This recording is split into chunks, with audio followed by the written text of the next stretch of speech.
एक हाथ में संविधान की लाल किताब और दूसरे हाथ में मनुस्मृति की पीली किताब। राहुल गांधी आज सदन में पूरी तैयारी और तेवर के साथ आए थे। India is run by, should be superseded by this book. Do you support? No, you read those words. Because when you speak in parliament about protecting the constitution, you are ridiculing Savarkar. Rahul Gandhi संविधान और मनुस्मृति दोनों किताबें BJP सांसदों को दिखाते हुए उनसे सवाल पूछ भी रहे थे और सवाल दाग भी रहे थे।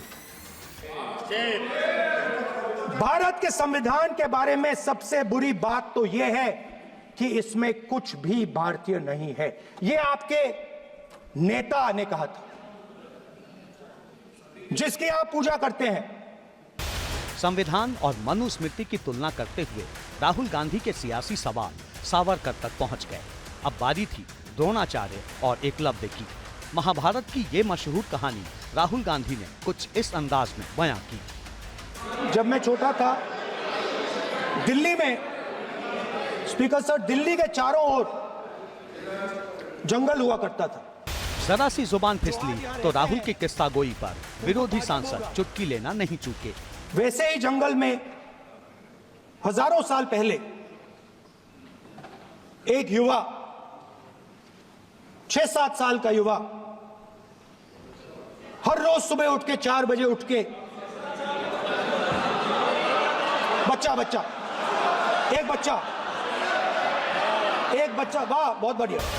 लेकिन राहुल तय करके आए थे कि आज ये कहानी मुंह जबानी सुना कर मानेंगे और उन्होंने एकलव्य के कटे अंगूठे को मौजूदा सरकार की सामाजिक व्यवस्था से जोड़ दिया।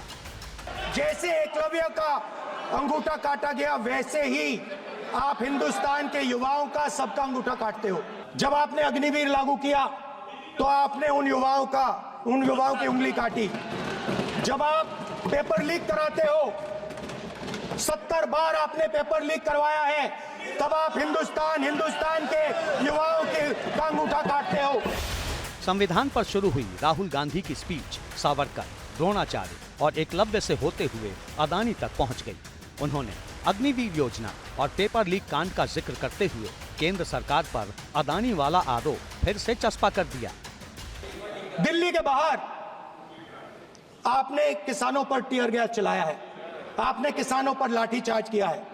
किसान आपसे एमएसपी मांगते हैं, सही दाम मांगते हैं, मगर आप अदानी को फायदा पहुंचाते हो, अंबानी को फायदा पहुंचाते हो और किसान का अंगूठा काटने का काम करते हो।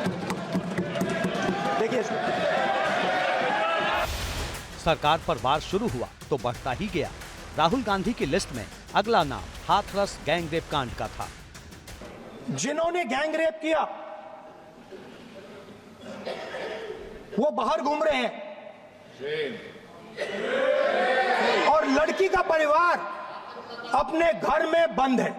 ये कॉन्स्टिट्यूशन में कहां लिखा है कि जो बलात्कार करते हैं वो बाहर रहे, और जिसका रेप हुआ है, जिसके परिवार, उस परिवार को बंद कर दिया जाए? कहां लिखा है कॉन्स्टिट्यूशन में?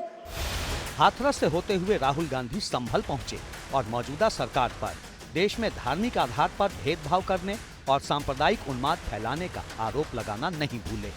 जहां भी आप जाते हो, एक धर्म को दूसरे धर्म से लड़ाते हो, नफरत फैलाते हो। कहां लिखा है कॉन्स्टिट्यूशन में? कहां लिखा है कॉन्स्टिट्यूशन में कि एक धर्म को दूसरे धर्म से लड़ाना है? कहां लिखा है कॉन्स्टिट्यूशन में कि दलित परिवार को बंद करके अंदर रखना है और उनके अपराधियों को बाहर घूमने देना है? कौन से कॉन्स्टिट्यूशन में लिखा है? मुझे दिखाइए। धर्म से निकलकर राहुल गांधी जाति पर आए। उन्होंने देश में सामाजिक, राजनीतिक और आर्थिक समानता का मुद्दा उठाते हुए दावा किया कि अगर कांग्रेस सत्ता में आई तो जातिगत जनगणना करवाई जाएगी और 50% आरक्षण की दीवार को तोड़ा जाएगा। हमारा अगला कदम जाति जनगणना होगा। हम दलितों को, आदिवासियों को, पिछड़ों को, किसानों को, मजदूरों को दिखाना चाहते हैं कि आपने किस किस का अंगूठा काटा है। और जो मैंने पहले कहा था, जो आपको अच्छा नहीं लगता है, 50% रिजर्वेशन, उस दीवार को हम यहां तोड़ेंगे। 50% रिजर्वेशन की दीवार और जाति जनगणना हम यहां करा के दिखाएंगे। आपको जो कहना है कर लो, कह लो।